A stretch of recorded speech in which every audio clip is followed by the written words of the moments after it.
digamos, es muy importante que nosotros hagamos una pequeña introducción de cómo nace este derecho al trabajo, ¿no? De cómo nacen este conjunto de principios y normas que tienen por finalidad principal la regulación de las relaciones jurídicas entre partes, ¿no? Entre patronos y trabajadores. Decíamos que en el desarrollo histórico de los derechos fundamentales no existía fundamentalmente un instrumento normativo, un instrumento que nos permitiese de alguna forma regular el contenido de las relaciones asimétricas de poder. En este sentido, en este devenir histórico decíamos que existe una diferencia notable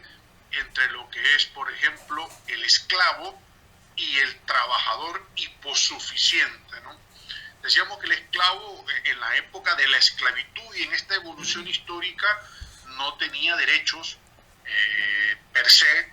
era considerado una cosa, era considerado un objeto y estaba contra su voluntad, ¿no? En este sentido, digamos, el amo, el dueño de esta cosa, de este objeto,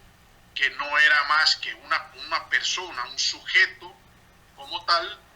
no le era permitido disponer, opinar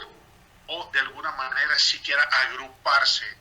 particularmente para, en este caso, poder adquirir o reclamar un derecho determinado. Entonces, incluso el hombre como tal era manipulado, ¿no? Era trasladado de un lugar a otro, era comercializado y se disponía incluso de su vida. De tal forma que en esta evolución histórica pasamos por la etapa medieval, en la Edad Media, también surgieron algunos acontecimientos importantes de este devenir histórico que marcaron también un punto de partida para que este individuo, digamos, pudiese de alguna manera ir adquiriendo ciertas prerrogativas, a tal grado que el esclavo, en este caso el hombre como tal, que dependía de otro, que estaba sujeto a sus órdenes y a sus disposiciones, a su arbitrio, de manera particular, le era permitido en su momento recobrar esa libertad si cumplía con ciertos requisitos fundamentales, como por ejemplo el hecho de servir fielmente a su amo, ¿no? O denunciar si alguien atentaba contra la vida de este. Entonces, en ese sentido, estas personas iban recobrando su libertad, hasta llegar a la época de la industrialización a finales del siglo XIX,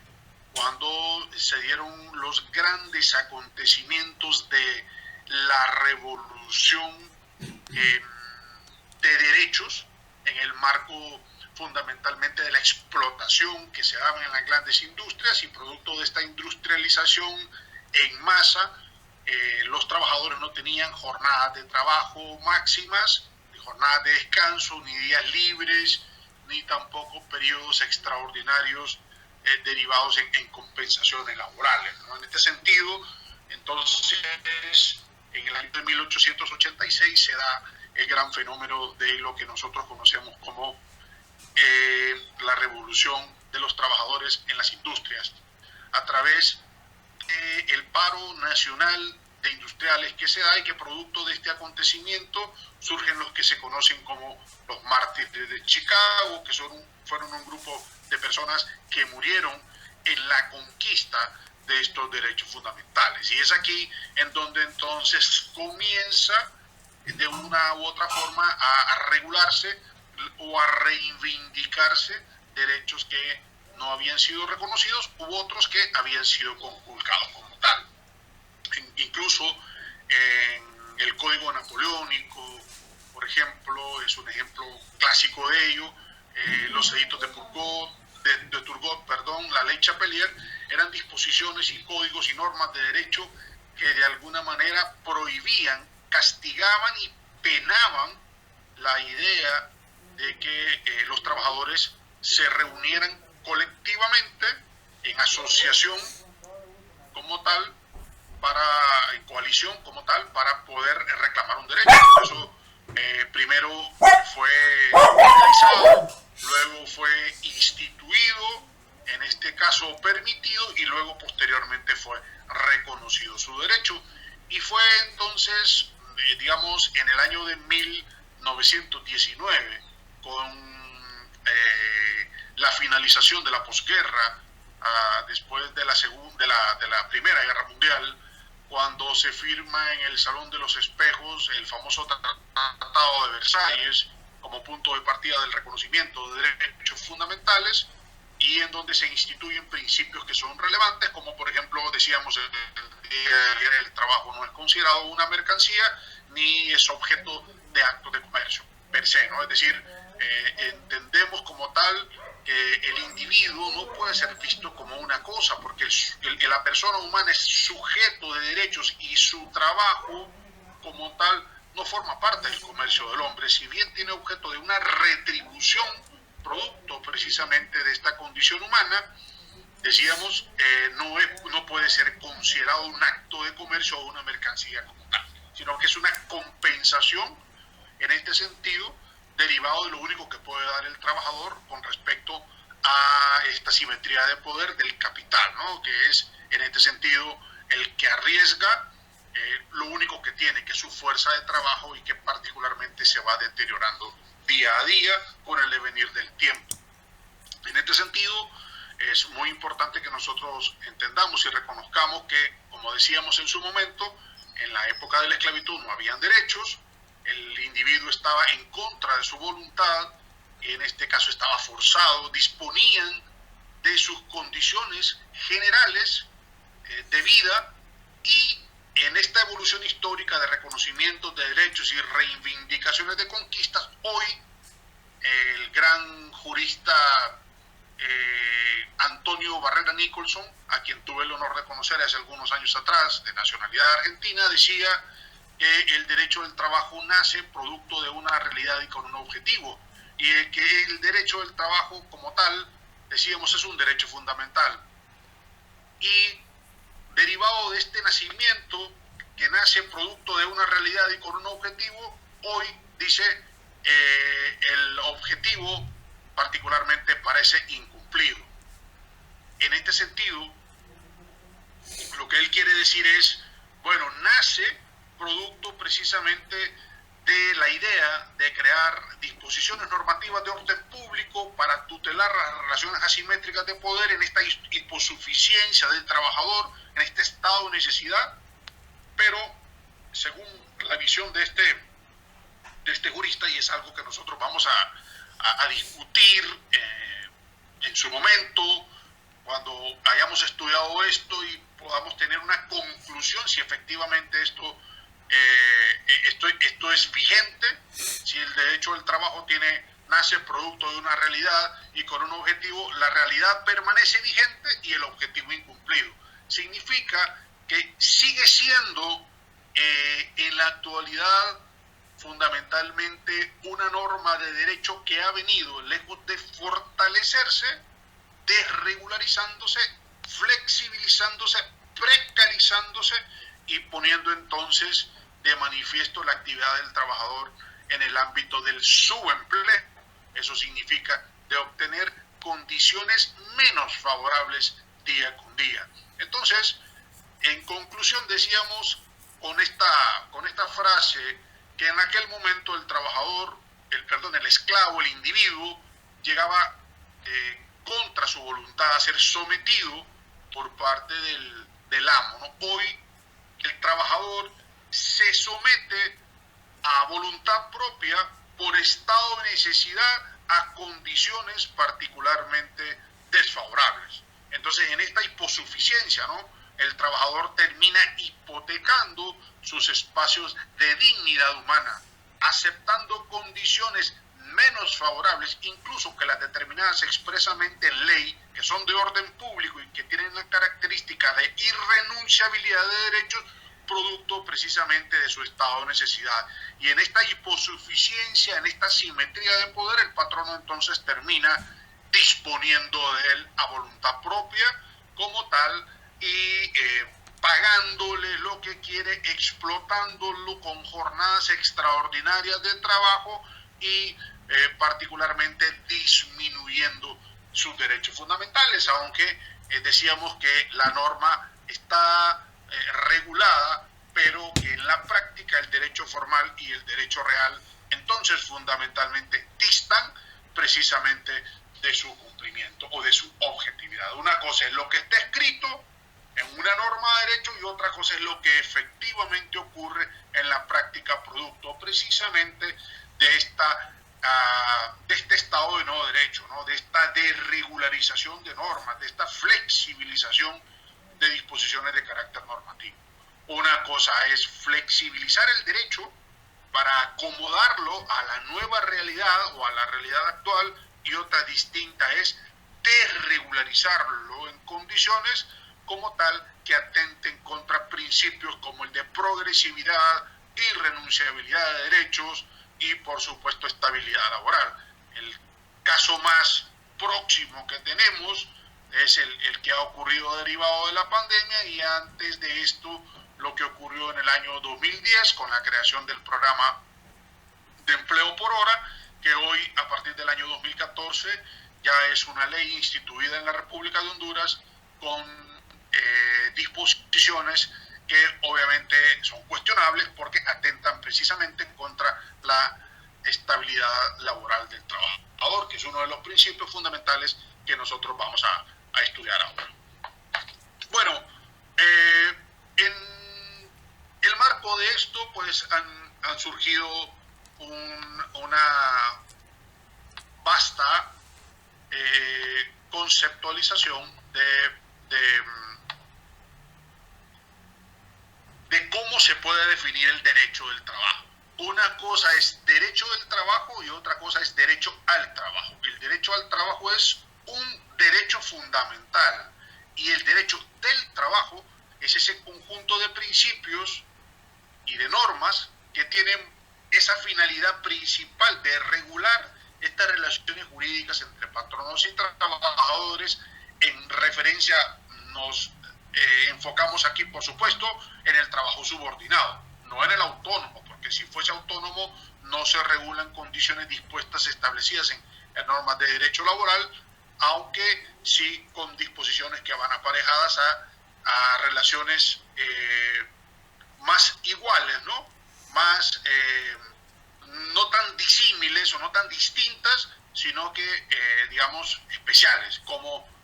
la contratación de personas a través de la figura de servicios profesionales, que en muchas oportunidades ha venido incluso actualmente incorporándose en los vínculos asimétricos de poder, en las relaciones subordinadas de trabajo disfrazadas en fraude de ley con trabajo autónomo, cuando en realidad existen elementos que se incorporan al mismo como un trabajo subordinado. Esto quiere decir que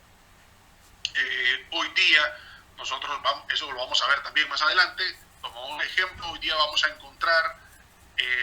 casos vigentes de personas que son contratados bajo la figura de servicios profesionales, características en el papel de autonomía, pero en la práctica con elementos de subordinación, es decir, marcan una tarjeta de ingreso, tienen un horario, están subordinados y la ejecución de la actividad además es personalísima, ¿no? Entonces, aquí es donde entra el famoso principio de la primacía de la realidad, que es un principio que regula de manera eficiente y directa las relaciones laborales en ausencia de un contrato de trabajo o de existir el mismo, evidenciando entonces lo que ocurre realmente en el contrato en realidad. Entonces, en este sentido, cuando nosotros hablamos de este conjunto de normas que va siendo referido al trabajo subordinado, incluimos, por supuesto, normas de derecho individual, normas de derecho colectivo, que están relacionados con, en este caso, acuerdos sinalagmáticos, bilaterales, consensuales y que nacen producto de la autonomía de la voluntad de la parte, pero limitado a la norma de orden público establecida en el derecho laboral, en la Constitución de la República, en los tratados internacionales o convenios referidos a las relaciones laborales como derecho fundamental de la OIT y por supuesto, de sus recomendaciones y además de lo que está referido a todo el conjunto de instrumentos jurídicos internacionales en materia de derechos humanos. En este sentido, entonces, es deber de las partes respetar estos acuerdos y imperativo categórico que el Estado esté vigilante del cumplimiento manifiesto de estas relaciones de estas relaciones laborales sujetas al orden público normativo. Entonces acá nacen, por supuesto, algunos principios que son principios rectores, ¿no?, que regulan precisamente este derecho laboral. Dentro de las características del derecho del trabajo encontramos que es una rama autónoma, ya que tiene su propio objeto, que es básicamente regular el trabajo subordinado, sus propios sujetos, que son el trabajador, el patrono, sindicatos y entidades patronales, y sus particulares principios y formas específicas, en este caso de incorporarlo en ausencia de una disposición directa en el marco de las relaciones laborales. Entonces intervienen los principios rectores del derecho del trabajo, como el indubio pro operario, que incluye la norma más favorable, la condición más beneficiosa, como la irrenunciabilidad de derecho, como el principio de ajenidad de riesgo, como el principio de progresividad y no regresividad, de estabilidad laboral, como el principio de primacía de la realidad, de buena fe, y en otros principios que son también estrictamente procesales y que tienen que ver con la tutela efectiva del trabajador. Pero aquí hablamos también del principio de indemnidad laboral. Poco a poco lo vamos a ir desarrollando. Y en este sentido, estas características, que es muy importante entenderlas como tal, tienen como propósito, pues obviamente, que las partes lleguen a un arreglo conciliatorio, ¿no? La característica en sí del derecho del trabajo es fundamentalmente evitar el conflicto determinado en un momento en el que, producto de alguna circunstancia, puede una de las partes reclamar alguna indemnización, sobre todo el trabajador derivado de un despido injusto, ya sea verbal o escrito, o, por ejemplo, el notificado por el trabajador en el caso de un despido indirecto, o algún riesgo profesional reconocido en la norma, también producto de un accidente de trabajo, que puede causar la muerte del trabajador o que puede causar particularmente, además, la incapacidad permanente. El derecho del trabajo tiene como objeto fundamental, lo mencionábamos, ¿no?, la protección de las relaciones del trabajador. Esa relación que se presta en un grado de dependencia y que está particularmente, además, distante de un régimen autónomo, ¿no?, porque un trabajador subordinado no está supeditado a la autonomía, ni el patrono tampoco. Es decir, el patrono no puede alejarse de las condiciones generales de contratación, ni ejecutar en el ámbito de esta relación laboral una variación en ese ius variandi contractual al margen del principio de buena fe y de irrenunciabilidad de derechos. ¿Por qué razón? Porque si esto ocurre, entonces, si no existe el consenso del trabajador, en este sentido, diríamos que lo que está ejecutando el patrono es un acto que vulnera el principio de orden público normativo, y el trabajador puede entonces hacer uso del derecho constitucional, laboral, y acudir ante la Inspectoría del Trabajo para que, a través de la Ley de Inspección del Trabajo, pueda entonces documentar el cambio en las condiciones generales de contratación sin su consentimiento, y particularmente posteriormente, en caso de que no haya una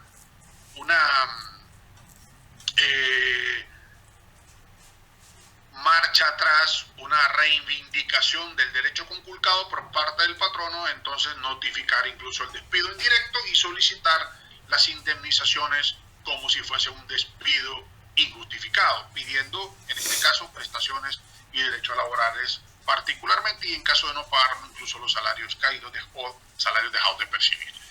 Entonces, es muy importante entender que la característica del derecho del trabajo como tal, en este sentido, ¿no? o lo característico del derecho del trabajo, en este sentido, es que tienen sus propios actores, ¿no? En la relación laboral, crean sus propias normas y que de las mismas se aplican generalmente en centros de trabajo pues, de carácter específico, por ejemplo el reglamento interno o los contratos colectivos de condiciones de trabajo, que como lo mencionaba ayer a nivel de introducción, nacen producto precisamente de un acuerdo de parte a través de lo que nosotros conocemos comúnmente como el derecho negociado frente al derecho legislado. Adelante, tiene la palabra. Abogado, una consulta. Habló que cuando el despido es de manera injustificada recibe ciertos derechos, ¿va? Pero cuando es de manera justificada, ¿qué derechos pierde el trabajador? En las indemnizaciones, que es básicamente la cesantía y en este caso el preaviso. El único derecho que tiene el trabajador, en el caso de que haya sido despedido con justa causa, son sus derechos laborales, que por supuesto son de carácter irrenunciable, ¿no? Y esto corresponde a decimotercero, decimocuarto mes, vacaciones proporcionales, y si existe algún otro derecho especialísimo, ¿no? Que esté regulado en un contrato laboral, la reserva laboral, a partir de la creación de la Ley Marco de Protección Social en el año 2015, se viene regulando lo que nosotros conocemos como la reserva laboral, que es el 4% directamente proporcional de la base salarial del trabajador, que va a una cuenta en una institución, y cuando con un techo máximo de 30.000 empiras, y cuando el trabajador pues por alguna razón termina su relación de trabajo, o sea, con justa causa o sin justa causa, el trabajador extiende una constancia para que ese valor pueda ser retirado ante, en este caso, el RAP, en este sentido, o en el caso de que no lo haya aportado al RAP, entonces que lo otorgue de manera directa en cuanto a estos derechos, ¿no? Si lo aportó al RAP, entonces el patrono solo pagará la diferencia en relación a lo que corresponde, digamos, si te corresponden 100.000 empiras, entonces tengo una constancia que ya te retuve 30, que ya aporté 30, entonces esos 30 tú los retiras en el RAP en una cuenta personalísima, y yo solo te pagaría 70 en concepto de liquidación. Esos son los derechos, ¿no? que son objeto de reclamo, pero la parte más grande de la relación de trabajo corresponde precisamente al tema al tema de las indemnizaciones. Por ejemplo, en el caso del preaviso son 2 meses, y en el caso de las indemnizaciones en concepto de cesantía sería un salario por año trabajado. Gracias, abogado.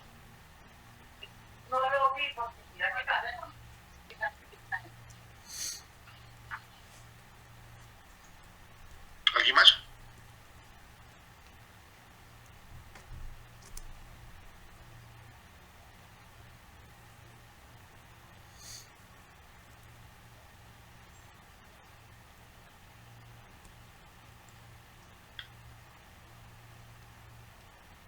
Por el momento no, abogado. Abogado, ¿se puede hacer algún tipo de reclamo o cómo se procede? Tengo entendido que se toma en cuenta como un despido indirecto cuando usted es bajado de puesto y de sueldo. Por supuesto. ¿Cómo tendría que actuar en este caso el empleado? A ver, cuando a usted la bajan de puesto y de sueldo, le están haciendo un despido indirecto, ¿no? El Código del Trabajo, en el artículo número 3, habla de la irrenunciabilidad de derechos y del orden público normativo. En este sentido, alguien que un problema con la ley, hace esto. Es decir, el trabajador no puede de alguna manera verse perjudicado, tergiversado, disminuido en sus derechos y en sus prerrogativas. Si esto ocurre,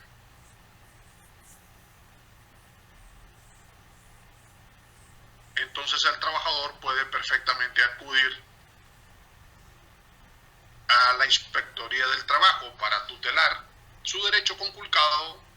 y, por supuesto, entonces pedir la reivindicación respectiva. Caso contrario, puede darse por despedido de forma indirecta y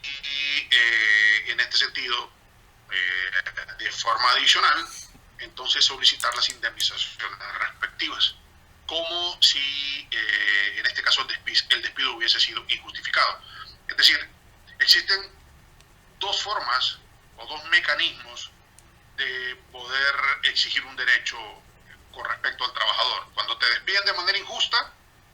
o sin justa causa, o cuando tú notificas el despido de forma indirecta existiendo causa justificada para hacerlo. Le voy a poner un ejemplo, ¿no? Estamos adelantando esto, ustedes lo van a ver más adelante en su clase de derecho procesal.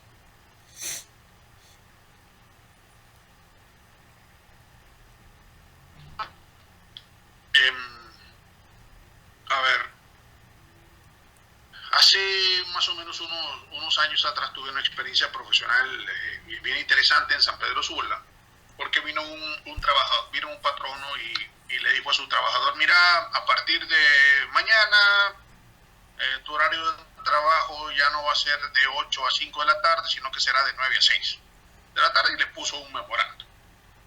Le notificó con un memorándum y en este sentido, digamos, el trabajador miró el memorándum y dijo: mire, yo no estoy de acuerdo con esto. Firmó y dijo: yo no puedo cambiar mi horario de trabajo porque en el lugar donde yo vivo es un lugar que si no estoy antes de las 6 de la tarde ya en mi casa, pues es conflictivo.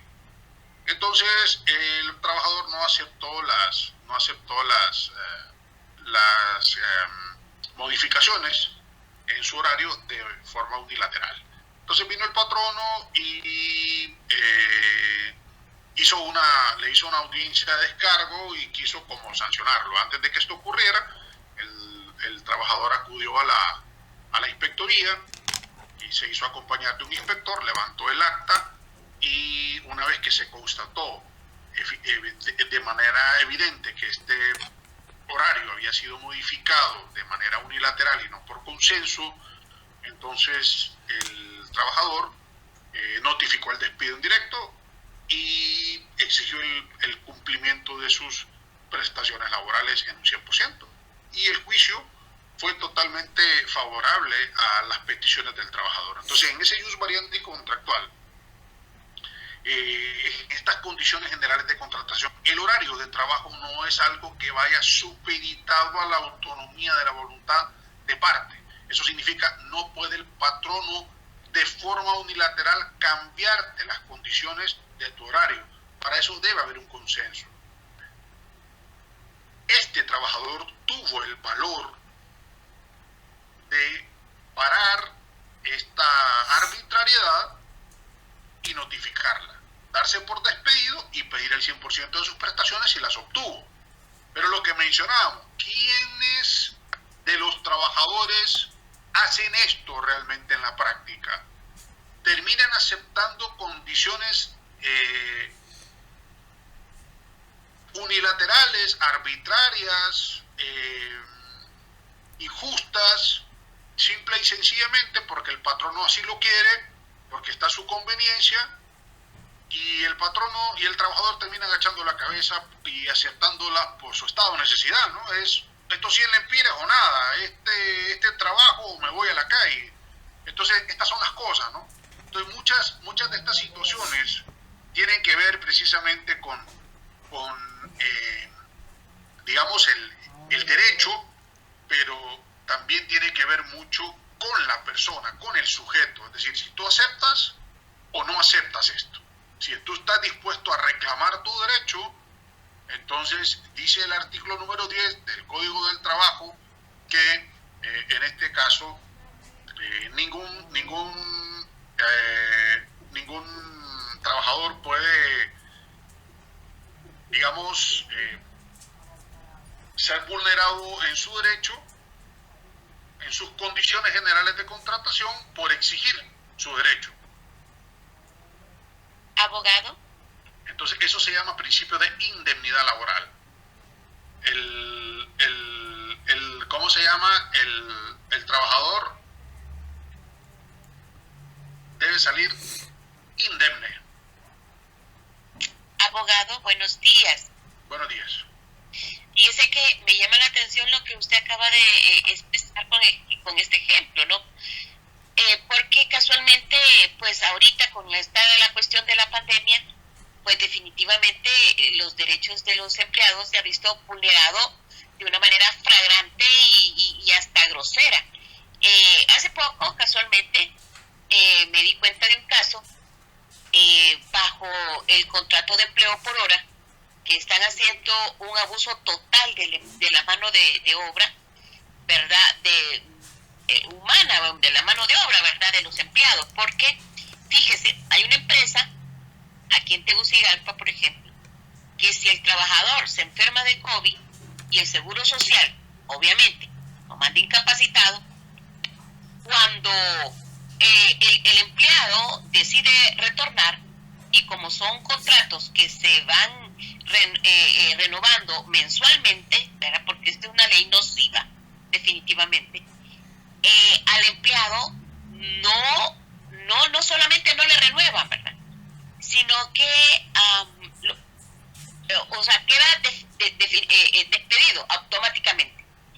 El empleado sigue estando incapacitado después de esos primeros 10 días que dan, y ahora no solamente tiene que pelear el derecho de esos días que se fue en incapacidad, sino que el empleado se da cuenta que la empresa está morosa con el Seguro Social y ahora hasta ni eso va a tener derecho. Óigame, o sea, en este caso, ok, el empleado se apersonó a la secretaría, a inspectoría,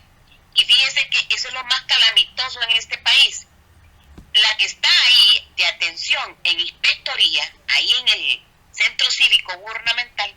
o sea, no solamente prácticamente le dijo al empleado, no, pues mire que como usted está con empleo por hora, pues mire, ahí solo que usted llegue a un acuerdo con ellos, prácticamente le dijo que no tenía derecho tampoco. Este es el colmo de los colmos, o sea, encima de que el patrono hace abuso de los derechos de este empleado, la secretaría, que es en este caso la inspectoría, que debería de estar en la posición de garante de defender los derechos de este empleado, encima también se da por no aludida. Sí, es como le digo, es un tema complicado. Bueno, primero hablamos en la introducción de esta hora de clase que el estado de necesidad, la hiposuficiencia del trabajador en estas relaciones asimétricas de poder terminan por, de alguna forma, evidenciar precisamente que están vulnerados una serie de principios, ¿no? Es decir, los trabajadores por este estado de necesidad renuncian a sus derechos, no los reclaman, terminan acomodándose a las arbitrariedades de la parte patronal. Pero el tema es la función del Estado, ¿no? ¿Dónde está la policía laboral que debe tutelar esto incluso de forma oficiosa? Es la pregunta que nosotros nos hacemos cuando nosotros decimos, bueno, ¿por qué en Honduras no hay una cuadrilla, no hay una capacidad instalada de inspectores de trabajo que vaya a las empresas y que efectivamente tutelen si las mismas están cumpliendo con las condiciones generales de contratación, de oficio, sin que alguien vaya a poner una denuncia, sino que, bueno, venimos a auditar esta empresa y que te caigan de sorpresa? Muéstreme sus planillas, muéstreme su salario, muéstreme la cantidad de trabajadores, muéstreme a ver si usted no tiene contratos en negro o contratos, como le llama la doctrina, basura, en este caso, porque cuando nosotros decimos contratos en negro, contratos oscuros, son contratos que son de hecho, que no están en planilla y que se ejecutan dentro de la institución. Y aquí hay supermercados, por ejemplo, que ustedes van a ver, sin ánimo de entrar en conflicto, en el ámbito puramente académico y objetivo, personas que laboran en supermercados como empacadores, y cuando usted les pregunta si son empleados, les dicen que no son empleados, pero tienen un chaleco, cumplen con un horario, están subordinados. Entonces, aquí hay un fraude a la ley, aquí hay una simulación, aquí básicamente hay una especie de esclavitud moderna. Entonces, cuando tú le dices a este trabajador, bueno, ¿y por qué no existe su derecho? Ah, no, porque son estos 100 pesos o nada. ¿Qué pasa si esta persona tiene un accidente de trabajo ahí? Es decir, usan las instalaciones, se benefician de forma directa, no de... Estoy hablando del conglomerado, ¿no? Del patrono, se benefician de la forma directa de la explotación de este trabajador, pero el trabajador no recibe como contraprestación un beneficio más que el valor económico que el que está haciendo la compra, el consumidor final del producto, le entrega de manera directa. Pero esta persona no tiene seguro social, y en Honduras dice la Constitución de la República que todos los trabajadores tenemos que tener seguro social, seamos eventuales o seamos permanentes. Esto no ocurre en la práctica. Entonces nos preguntamos, bueno, ¿dónde está la policía laboral, la inspectoría que se despliegue con un operativo, así como se despliegan los trabajadores de la ENE, del SANA, de Hondutel, o de estas empresas para ver si efectivamente estás,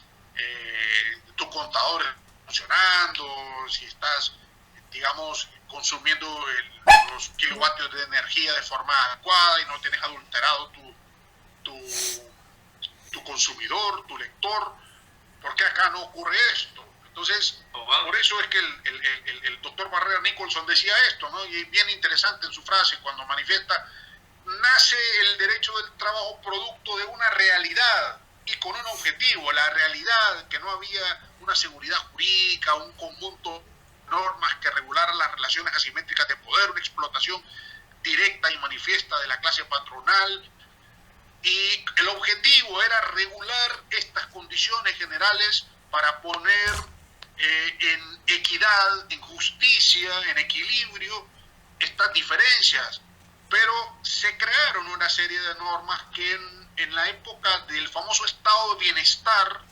fueron tomando auge en la década de los 60, 70, 80, pero a partir de 1990, con la entrada de la globalización, comenzaron entonces a crearse instrumentos jurídicos que vienen en retroceso, que han venido de alguna manera dando al traste con estas conquistas, y se ha venido debilitando la clase trabajadora de forma individual y por supuesto adicionalmente de forma colectiva, porque un trabajador por hora al que le renuevan su contrato mes a mes, hasta por un máximo de 3 años, está supeditado a una amenaza permanente. Si no hago lo que mi patrono dice o quiere, el siguiente mes no me va a renovar el contrato. Y como esa ley, que es arbitraria, que es inconstitucional, que atenta contra los derechos fundamentales más importantes del individuo, no solamente del derecho del trabajador, del individuo como persona humana, que es la dignidad de la persona como tal. Por eso hay un principio que está por encima de todo, que es el principio pro hominem o pro persona, que tutela efectivamente el derecho que tiene el sujeto, que es el individuo como tal, y no un simple trabajador, de recibir un trato justo, equitativo, digno. Por eso se habla trabajo digno, salario digno, el que me permita tener condiciones de una vivencia o de una subsistencia adecuada. Ya, entonces es insólito que en un estado, entre comillas, de derecho, que está además siendo signatario de convenios internacionales de la OIT y de los organismos internacionales en materia de derechos humanos, como la Corte internacional y la Corte Interamericana legisle dentro de su propio Estado condiciones que no es que se acomoden a la realidad actual, porque eso sí es válido, que yo venga y que te diga voy a flexibilizar la norma de derecho y voy a ajustarlo a la realidad actual, sin que eso represente un menoscabo en los derechos del trabajador. Ya, por ejemplo, el teletrabajo. Yo ahorita mismo estoy en teletrabajo. Es decir, estoy ejecutando mi actividad docente como si estuviese en la universidad. Esto es flexibilizar la norma, porque estoy ejecutando mis actividades docentes. La diferencia es que no estoy físicamente en un lugar, en una aula determinada con ustedes, pero la actividad está flexibilizada producto de la pandemia. Pero la universidad a mí me paga un salario al final del mes, tengo una estabilidad laboral, me permite ser consecuente, además con la práctica de mi cátedra en la docencia, porque si algo no me gustara a mí acá, yo lo primero lo reclamara, ¿no? Y segundo, lo pusiera como ejemplo directo en las relaciones laborales entre patronos y trabajadores, en este caso de la universidad, que es mi patrono, ¿no? Pero esto es flexibilizar la norma, es decir, ustedes están en sus oficinas, en su casa, en cualquier parte del territorio hondureño, incluso algunos fuera del territorio, y esto les ha permitido matricular una asignatura y cursarla con metodologías y técnicas en este momento distintas. Pero eso no significa que haya un menoscabo o que haya una condición desventajosa. Hay ciertos elementos que se han dificultado en la práctica, como el acceso al Internet y las plataformas que fallan de manera eventual, y que de alguna forma eso nos permite o nos imposibilita transmitir el conocimiento de una forma mejor o más práctica como nosotros quisiéramos. Yo sufro mucho en mi clase de Derecho Procesal Laboral, porque no es lo mismo que yo lleve a los muchachos al juzgado, que yo lleve a los muchachos in situ a la secretaría y que hagan una investigación, a que yo les ponga un video y miren cómo se efectúa una audiencia de conciliación. ¿Me explico? Entonces, esto es flexibilizar el proceso de enseñanza-aprendizaje, la actividad laboral docente, pero no significa que estoy renunciando a mi derecho, no significa que la universidad está menoscabando mis condiciones generales de contratación. Entonces, para mí, la ley de empleo por hora, siempre lo dije y lo sostengo, es una norma de derecho inconstitucional por razón de su contenido,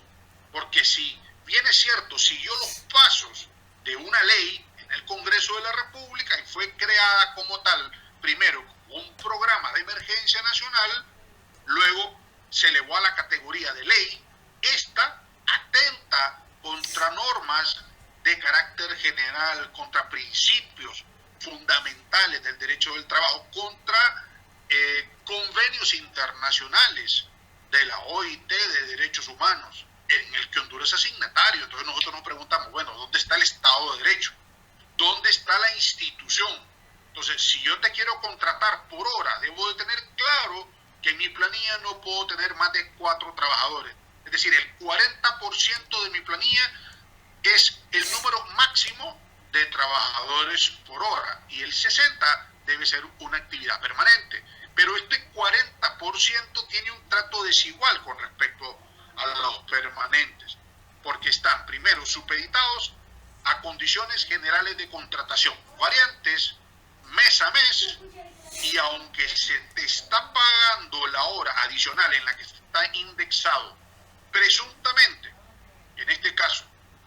los derechos ya adquiridos, el patrono mañana puede decirte, mira, hoy es tu último mes, o hoy se acabó y mañana no te renuevo tu contrato y que te vaya bien, y no hay forma en que yo pueda demandar la reinstalación a mi puesto de trabajo, porque simplemente el contrato terminó. Para que esto ocurra deben de pasar 3 años, cuando la ley me dice que no puede haber un periodo de prueba de más de 2 meses, y dice también que un trabajador que supera los 200 días al año de forma permanente o continua en servicio de un patrono adquiere la continuidad y la permanencia. Esto está ratificado en el artículo 47 del Código del Trabajo y en el 349, si la memoria no me falla. Abogado, y no solamente eso, es que encima de todas las arbitrariedades de este contrato de empleo por hora, las mismas empresas que han adoptado este sistema a beneficio personal y también lo incumplen, porque este mismo contrato de empleo por hora estipula algunas situaciones. Vaya, por ejemplo, el hecho de que en la hora de pago ya va inserta, se supone, ¿no? 14º, el 14º, el 13º y el 14º, ¿verdad? Aparte, vacaciones, el día ese de la semana que se le debe de facilitar al empleado como vacación, a ver qué otras que no me recuerdo ahorita en este momento, de manera que al final de ese mes el empleado debería haber reflejado por lo menos esos derechos de esa ley, cosa que no sucede, porque en este caso del empleado que le estaba mencionando, se evidenció que al final, primero,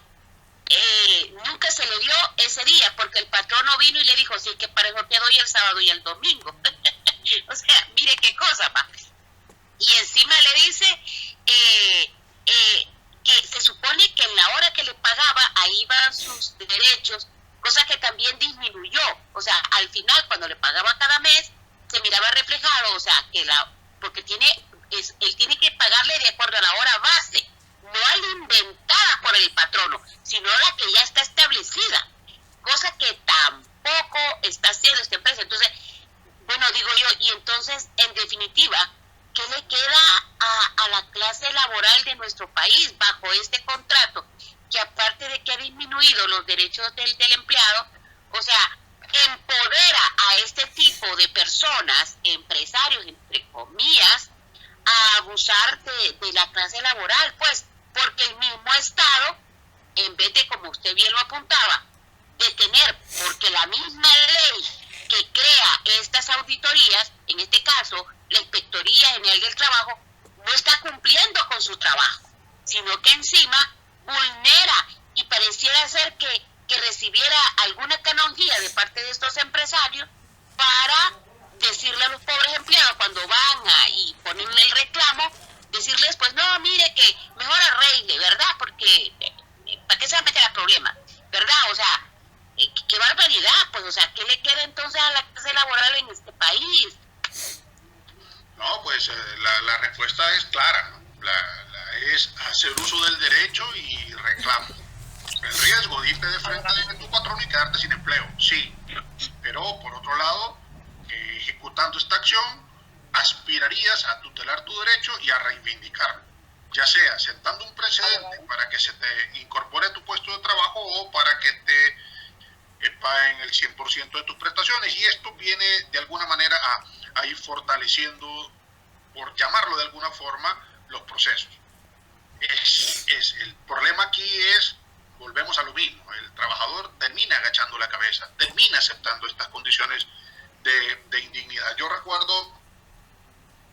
hace varios años atrás, no sé, cuando alguien no está conforme en un lugar, debe de irse de frente, ¿no? Y manifestar su inquietud, manifestar su inconformidad, y eso es válido, ¿no? Lo que no es válido es que el patrono pueda, producto de un reclamo, tomar represalias, marginarte e incluso hasta despedirte. Porque precisamente, si ustedes leen el artículo 10 del Código del Trabajo, va relacionado con la indemnidad laboral, es decir, el trabajador en la relación y en la ejecución de la misma, en el reclamo de su derecho, debe salir ileso, debe salir indemne. Porque si no, entonces, ¿en qué estamos, no? El patrono se va a ver siempre bajo amenazas. Ahora, tengo que saber pedirlas. No voy a ir a insultar a mi patrono, no voy a ir a exigir un derecho de una forma equivocada. También debo de tener el profesionalismo, porque de alguna manera hay personas que dicen, bueno, yo voy a exigir un derecho, pero yo no estoy cumpliendo mis obligaciones como trabajador. También hay trabajadores que dejan mucho que desear, ¿no? Hay patrones buenos, hay patronos justos y hay trabajadores, a contrario sensu, desobligados, llegan básicamente a perder el día, a no cumplir con sus actividades, y eso también forma parte de una ética profesional, ¿no? Cuestionable. Sobre todo se da esto en la administración pública, no tanto en la privada, porque en la privada las cosas son distintas, pero en la administración pública esto se da. Es decir, hay memes, infinidad de personas que usted llega a una empresa pública o a una institución del Estado y no hay esto, no hay lo otro, no te atienden, están contando la novela del día anterior, no vino fulano, y si no vino este no hay nadie. Es decir, hay muchas cosas que también son cuestionables, ¿no?, en el ámbito de las relaciones asimétricas de poder. Pero bueno, eso ya no es culpa del trabajador, es culpa del patrono que no exige su derecho. En este caso el trabajador está obligado a exigir su derecho, a irse de frente, a emplazar al patrono, a pedir que se reivindique su derecho conculcado, o en su defecto, en el caso de que no sea posible la conciliación, pues a demandarla judicialmente para que en este caso se le paguen, ¿no?, sus derechos fundamentales. Bien, nos vamos a quedar acá y vamos a continuar el día de mañana. En este sentido, digamos, es muy importante que nosotros hagamos una pequeña introducción de cómo nace este derecho al trabajo, ¿no?, de cómo nacen este conjunto de principios y normas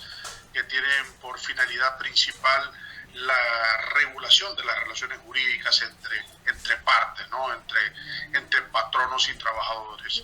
Decíamos que en el desarrollo histórico de los derechos fundamentales no existía fundamentalmente un instrumento normativo, un instrumento que nos permitiese de alguna forma regular el contenido de las relaciones asimétricas de poder. En este sentido, en este devenir histórico decíamos que existe una diferencia notable entre lo que es, por ejemplo, el esclavo y el trabajador hiposuficiente, ¿no? Decíamos que el esclavo en la época de la esclavitud y en esta evolución histórica no tenía derechos per se, era considerado una cosa, era considerado un objeto y estaba contra su voluntad, ¿no? En este sentido, digamos, el amo, el dueño de esta cosa, de este objeto, que no era más que una persona, un sujeto como tal, no le era permitido disponer, opinar o de alguna manera siquiera agruparse, particularmente para, en este caso, poder adquirir o reclamar un derecho determinado. Entonces, incluso el hombre como tal era manipulado, ¿no?, era trasladado de un lugar a otro, era comercializado y se disponía incluso de su vida.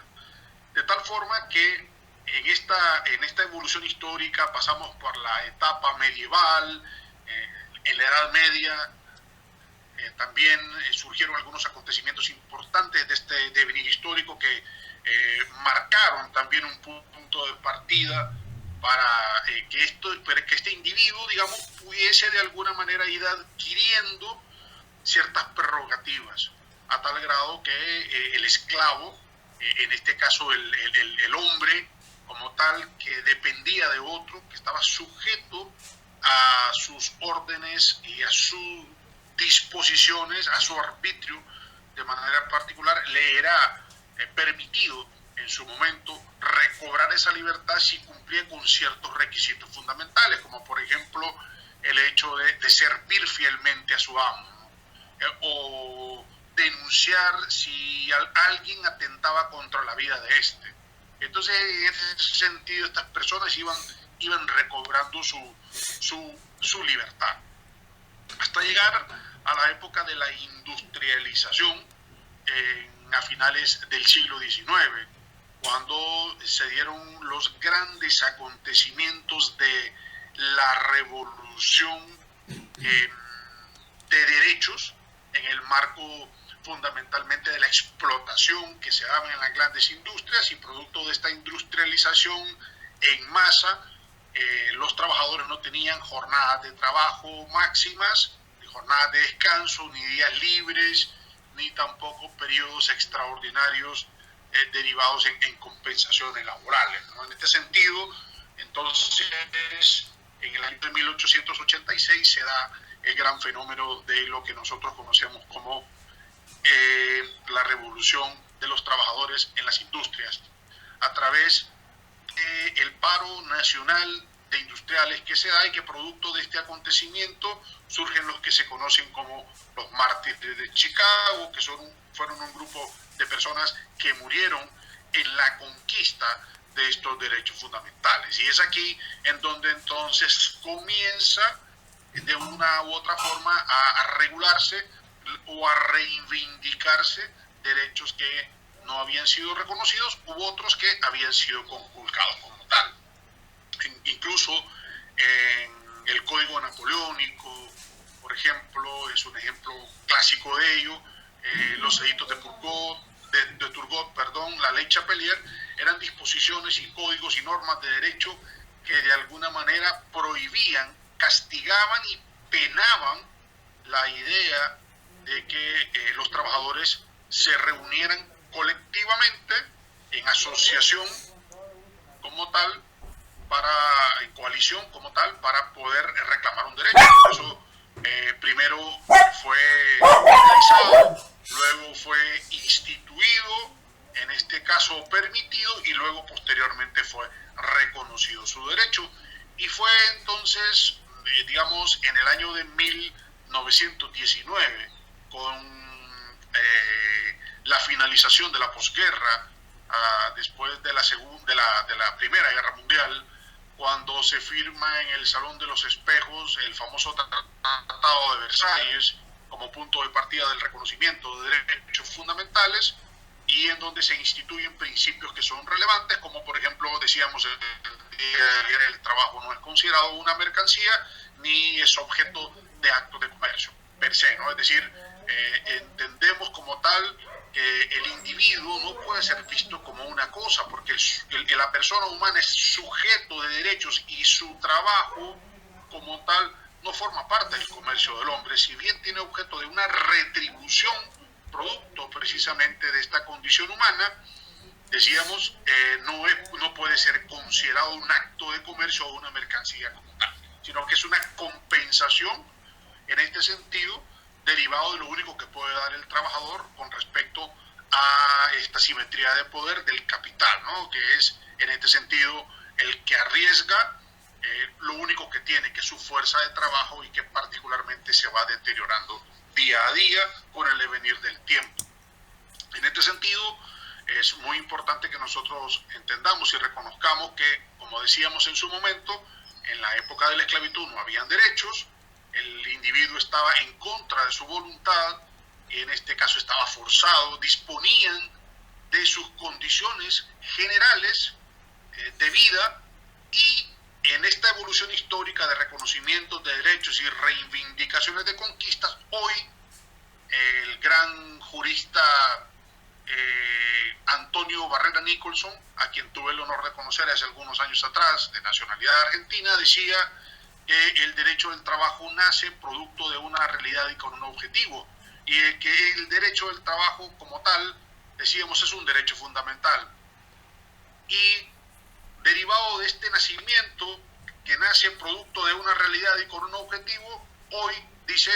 el objetivo particularmente parece incumplido. En este sentido, lo que él quiere decir es, bueno, nace producto precisamente de la idea de crear disposiciones normativas de orden público para tutelar las relaciones asimétricas de poder en esta hiposuficiencia del trabajador, en este estado de necesidad, pero según la visión de este jurista, y es algo que nosotros vamos a discutir en su momento, cuando hayamos estudiado esto y podamos tener una conclusión si efectivamente esto es vigente, si el derecho del trabajo tiene nace producto de una realidad y con un objetivo, la realidad permanece vigente y el objetivo incumplido. Significa que sigue siendo en la actualidad fundamentalmente una norma de derecho que ha venido, lejos de fortalecerse, desregularizándose, flexibilizándose, precarizándose y poniendo entonces de manifiesto la actividad del trabajador en el ámbito del subempleo. Eso significa de obtener condiciones menos favorables día con día. Entonces, en conclusión decíamos con esta frase que en aquel momento el trabajador, el esclavo, el individuo, llegaba contra su voluntad a ser sometido por parte del amo, ¿no? Hoy el trabajador se somete a voluntad propia por estado de necesidad a condiciones particularmente desfavorables. Entonces, en esta hiposuficiencia, ¿no?, el trabajador termina hipotecando sus espacios de dignidad humana, aceptando condiciones menos favorables, incluso que las determinadas expresamente en ley, que son de orden público y que tienen la característica de irrenunciabilidad de derechos, producto precisamente de su estado de necesidad. Y en esta hiposuficiencia, en esta simetría de poder, el patrono entonces termina disponiendo de él a voluntad propia como tal y pagándole lo que quiere, explotándolo con jornadas extraordinarias de trabajo y particularmente disminuyendo sus derechos fundamentales, aunque decíamos que la norma está regulada, pero que en la práctica el derecho formal y el derecho real entonces fundamentalmente distan precisamente de su cumplimiento o de su objetividad. Una cosa es lo que está escrito en una norma de derecho y otra cosa es lo que efectivamente ocurre en la práctica, producto precisamente de este estado de no derecho, ¿no?, de esta desregularización de normas, de esta flexibilización de disposiciones de carácter normativo. Una cosa es flexibilizar el derecho para acomodarlo a la nueva realidad o a la realidad actual, y otra distinta es desregularizarlo en condiciones como tal que atenten contra principios como el de progresividad, irrenunciabilidad de derechos y por supuesto estabilidad laboral. El caso más próximo que tenemos es el que ha ocurrido derivado de la pandemia, y antes de esto lo que ocurrió en el año 2010 con la creación del programa de empleo por hora, que hoy a partir del año 2014 ya es una ley instituida en la República de Honduras con disposiciones que obviamente son cuestionables porque atentan precisamente contra la estabilidad laboral del trabajador, que es uno de los principios fundamentales que nosotros vamos a estudiar ahora. Bueno, en el marco de esto pues han surgido una vasta conceptualización de cómo se puede definir el derecho del trabajo. Una cosa es derecho del trabajo y otra cosa es derecho al trabajo. El derecho al trabajo es un derecho fundamental y el derecho del trabajo es ese conjunto de principios y de normas que tienen esa finalidad principal de regular estas relaciones jurídicas entre patronos y trabajadores. En referencia nos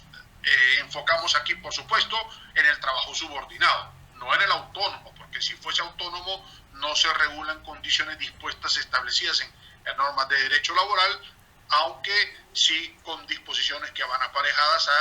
a relaciones más iguales, ¿no?, más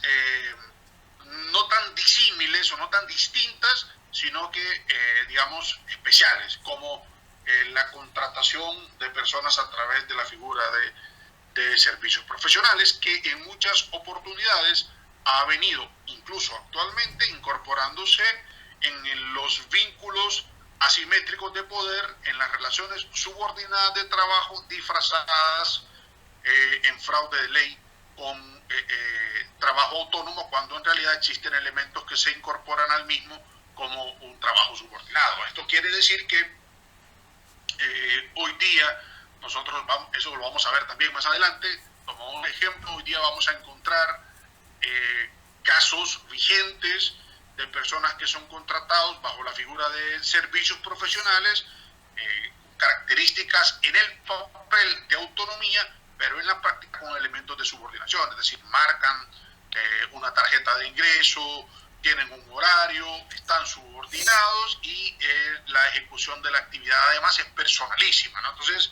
aquí es donde entra el famoso principio de la primacía de la realidad, que es un principio que regula de manera eficiente y directa las relaciones laborales en ausencia de un contrato de trabajo o de existir el mismo, evidenciando entonces lo que ocurre realmente en el contrato en realidad. Entonces, en este sentido, cuando nosotros hablamos de este conjunto de normas que va siendo referido al trabajo subordinado, incluimos,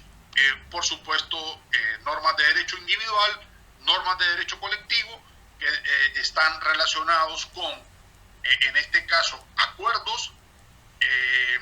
sinalagmáticos, bilaterales, consensuales y que nacen producto de la autonomía de la voluntad de la parte, pero limitado a la norma de orden público establecida en el derecho laboral, en la Constitución de la República, en los tratados internacionales o convenios referidos a las relaciones laborales como derecho fundamental de la OIT y por supuesto de sus recomendaciones y además de lo que está referido a todo